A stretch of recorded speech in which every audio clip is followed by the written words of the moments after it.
Hello વિદ્યાર્થી મિત્રો, તો સા ટ્યુશન ક્લાસીસ માં આપનું હાર્દિક સ્વાગત છે। તો આજે આપણે ધોરણ 8 પ્રકરણ નંબર 9 બેઝિક પદાવલીઓ અને નિત્યસમ તેના દાખલા જોવાના છીએ, જે 9.1 માં છે, જેમાં પ્રશ્ન નંબર 1 નીચેની દરેક પદાવલીમાં રહેલા પદો અને સહગુણકો ઓળખો। બરાબર, તો સૌથી પહેલા તો પદો કોને કહેવાય તે આપણે સમજી લઈએ।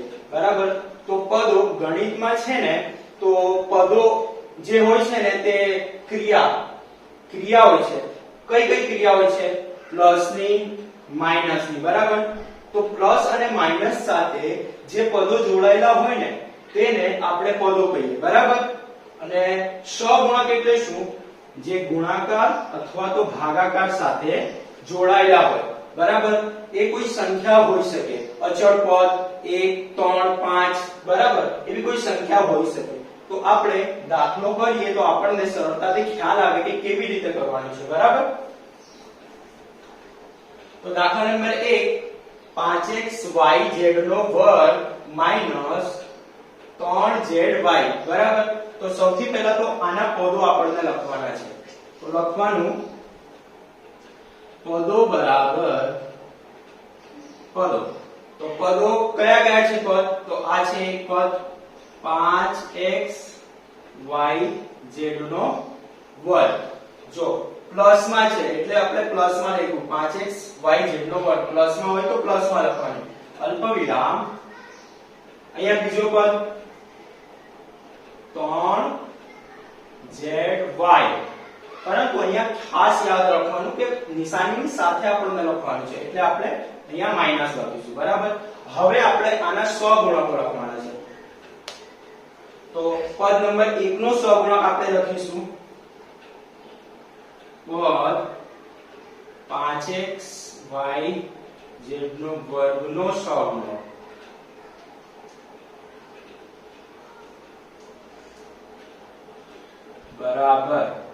બરાબર, તો અહીંયા આનો સહગુણક લખવાનો છે।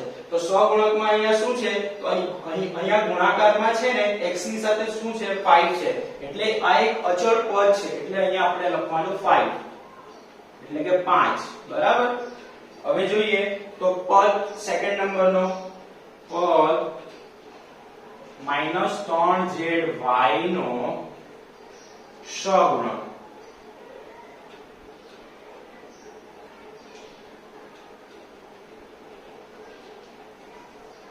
બરાબર, તો ચલો હવે આનો સહગુણક શું છે?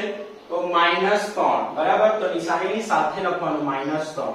અહીંયા પ્લસ માં હતું એટલે નિશાની લખવાની કોઈ જરૂર નહીં હતી। હવે ચાલો આપણે દાખલા નંબર 2 જો દાખલા નંબર 2 ની શરૂઆત કરીએ। તો દાખલા નંબર 2 માં 1 + x નો વર્ગ છે। બરાબર, તો ગયા દાખલા જેવું જ છે। તો અહીંયા સૌથી પહેલા આપણે કુલ પદો લખીશું, કુલ પદો બરાબર, તો કુલ પદ 1 અલ્પવિરામ x અલ્પવિરામ x નો વર્ગ। અહીંયા આપણે નિશાની લખી નથી એટલે કે આ 1 છે, આ +x + x નો વર્ગ। બરાબર, હવે આના સહગુણકો લખીશું। તો સહગુણકમાં સૌથી પહેલો નંબર 1, 1 નો સહગુણક બરાબર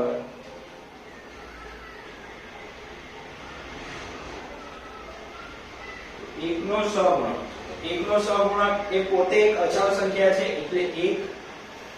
હવે નંબર 2 લખીશું x નો સહગુણક, x નો સહગુણક બરાબર x ની સાથે કઈ અચળ સંખ્યા છે?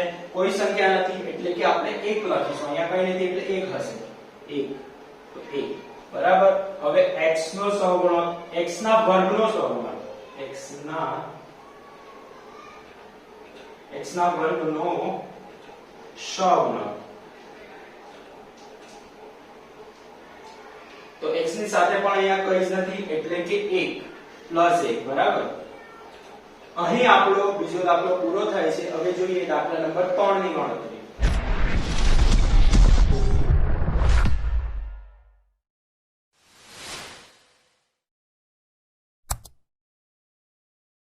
દાખલો નંબર 3 જોઈએ 4x નો વર્ગ y વર્ગ માઈનસ 4x નો વર્ગ y નો વર્ગ z નો વર્ગ પ્લસ z નો વર્ગ બરાબર. તો સૌથી પહેલા આપણે પદો લખીશું. પદો બરાબર તો પદો 4 પદો બરાબર 4x નો વર્ગ y નો વર્ગ અલ્પવિરામ નિશાનીની સાથે લખવાનું માઈનસ 4x નો વર્ગ y નો વર્ગ z નો વર્ગ પ્લસ અહીંયા અલ્પવિરામ z નો વર્ગ બરાબર. હવે આપણે આના સહગુણકો લખીશું. તો સહગુણકો પદ નંબર 1 ની વાત કરીએ તો પદ 4x નો વર્ગ y વર્ગ નો સહગુણક બરાબર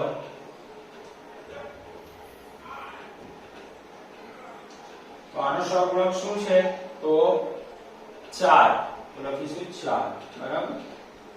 હવે જોઈએ તો બીજા નંબરની વાત કરીએ આપણે તો બીજા નંબરમાં છે પદ -4x નો વર્ગ y નો વર્ગ z નો વર્ગ નો સહગુણક બરાબર. તો બરાબર અહીંયા પણ 4 જ છે પરંતુ નિશાની આપણે જોઈ લેવાની કે નિશાની માઈનસ ની છે એટલે કે -4. હવે જોઈએ તો z ના વર્ગનો સહગુણક તો પદ z ના વર્ગનો સહગુણક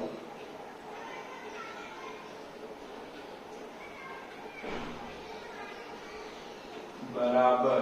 તો z ની સાથે કોઈ અચળ સંખ્યા છે નથી એટલે કે 1. અહીંયા આપણો દાખલો નંબર 3 પૂરો થાય છે બરાબર. હવે જોઈએ દાખલા નંબર 4. તો દાખલા નંબર 4 જોઈએ 3 pq qr rp.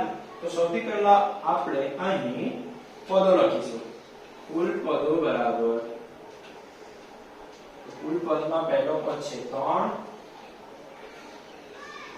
બીજો પદ છે -pq ત્રીજો પદ છે qr qr ચોથો પદ છે -rp. હવે આપણે આના સહગુણકો લખીશું. તો સહગુણકો બરાબર તો સહગુણકમાં આપણે સૌથી પહેલા પદ નંબર 1 3 નો સહગુણક લખીશું. 3 નો સહગુણક બરાબર તો 3 નો સહગુણક તો 3 પોતે જે અચળ સંખ્યા છે એટલે કે આપણે ડાયરેક્ટ એને 3 જ લખી દેવાનું બરાબર. હવે જોઈએ તો -pq નો સહગુણક તો -pq નો સહગુણક કોઈ અચળ સંખ્યા નથી એટલે કે 1 પરંતુ તેની નિશાની માઈનસ ની બરાબર.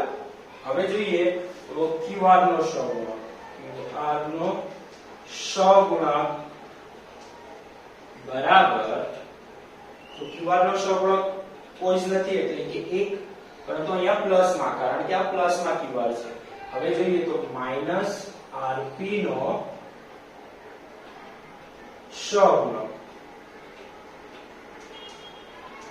બરાબર તો rp ની સાથે કોઈ જ નથી એટલે કે 1 પણ નિશાની ખાસ યાદ રાખવાની કે માઈનસ ની નિશાની આવશે બરાબર.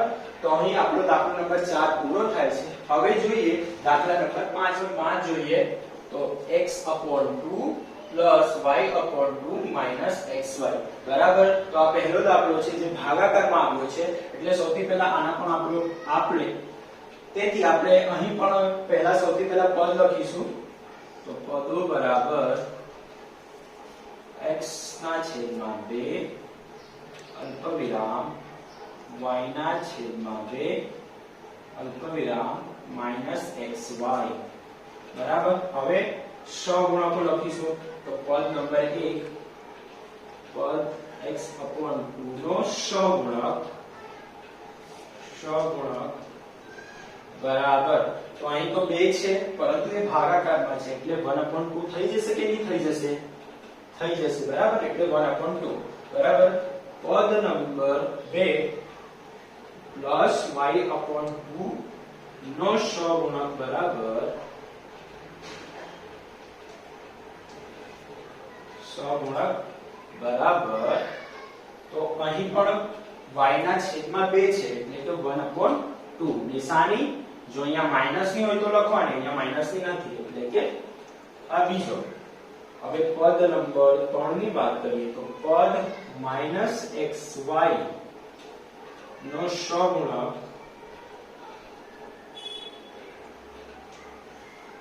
બરાબર તો -xy છે તો 1 એની સાથે કોઈ અચળ સંખ્યા નથી અને નિશાની માઈનસ ની અહીં આપણો દાખલો નંબર 5 પૂરો થાય છે હવે દાખલા નંબર 6 ની ગણતરી આપણે શું જોઈએ જેમાં 0.3a -0.6ab 0.5b છે બરાબર તો સૌથી પહેલા સરળતાથી હવે મારાથી પહેલા તમે તમારી નોટબુકમાં લખી લો પછી અહીંયા ટેલી કરી લેજો કે તમારો જવાબ આવ્યો કે નહીં આવ્યો બરાબર તો મેં પણ કરું છું તમે પણ તમારા નોટબુકમાં કરો બરાબર તો પદો બરાબર સૌથી પહેલો પદ 0.3a અલ્પવિરામ -0.6ab અલ્પવિરામ +0.5b બરાબર હવે સહગુણકો જોઈએ તો પદ નંબર 1 પદ 0.3a નો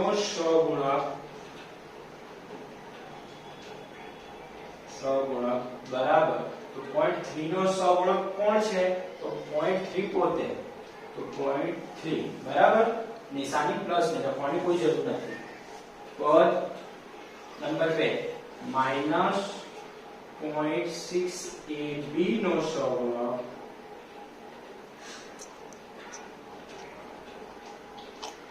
બરાબર તો અહીંયા છે 0.6 જે સંખ્યા છે 0.6 નિશાની માઈનસ ની કારણ કે માઈનસ છે હવે જોઈએ તો પદ નંબર 3 0.5b નો સહગુણક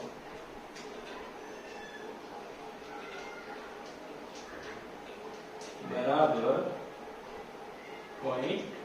0.5 અહીંયા પ્લસ લખવાની કોઈ જરૂર નથી તો અહીં આપણા પ્રશ્ન નંબર 1 ના બધા દાખલા 6 દાખલા પૂરા થાય છે તો હવે આપણે પ્રશ્ન નંબર 2 નીચેની બહુપદીઓનું એકપદી દ્વિપદી અને ત્રિપદીમાં વર્ગીકરણ કરો બરાબર તો અહીં આપણે અહીંયા દાખલો છે તો આટલો મોટો દાખલો જોઈને ગભરાવાની કોઈ જરૂર નથી તો આપણે આ દાખલાની ગણતરી કરીએ તો સૌથી પહેલા આમાં એકપદી તો લખી દેવાનું એકપદી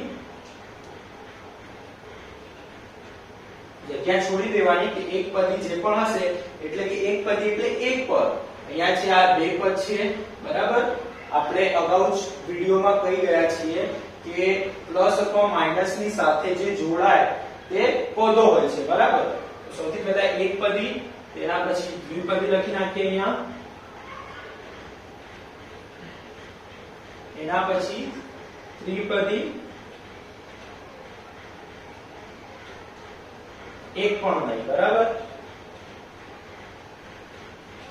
જો પદ ન હોય તો ત્યાં એક પણ નહીં માં આવશે બરાબર તો સૌથી પહેલા એક પદી જોઈએ તો આ જોઈએ x + y એટલે કે 1 ને 2 પદ છે બરાબર તો દ્વિપદીમાં આવશે x + y અહીંયા અલ્પવિરામ કરી દઈશું બરાબર હવે કે 1000 છે 1000 એટલે કે અચળ સંખ્યા છે તો એક પદ આનો આ એક જ પદ છે એટલે કે 1000 અહીં આવશે બરાબર અચળ પદ છે બરાબર હવે x + x² + x³ + x⁴ તો 1 2 3 4 બરાબર તો આ ચારે ચાર પદો છે તો ચાર તો અહીંયા તો એકપદી દ્વિપદી ને ત્રિપદી છે ચોથી નથી એટલે એક પણ નહીં માં આવશે આ x + x² + x³ + x⁴ અલ્પવિરામ બરાબર હવે જોઈએ તો 7 + y + 5x તો 1 2 3 બરાબર તો ત્રિપદીમાં આવશે તો 7 + y + 5x અલ્પવિરામ બરાબર હવે આ જે છે 2y 3y નો વર્ગ તો બે પદી દ્વિપદીમાં આવશે અહીંયા બે પદો છે 2y 3y નો વર્ગ બરાબર હવે જોઈએ તો હવે આપણે ખાલી ગણી લઈશું 1 2 3 બરાબર 3 તો આ ત્રિપદી છે તો ત્રિપદી અહીંયા છે આપણી ત્રિપદી તો અહીંયા લખીશું 2y 3y નો વર્ગ પ્લસ 4y નો વર્ગ બરાબર હવે જોઈએ તો અહીંયા આવી જઈશું 5x 4y 3xy 1 2 3 બરાબર તો ત્રિપદીમાં આવશે અહીંયા જ આવશે તો ત્રિપદીમાં આવશે આપણું આ 5x બરાબર 5x 4y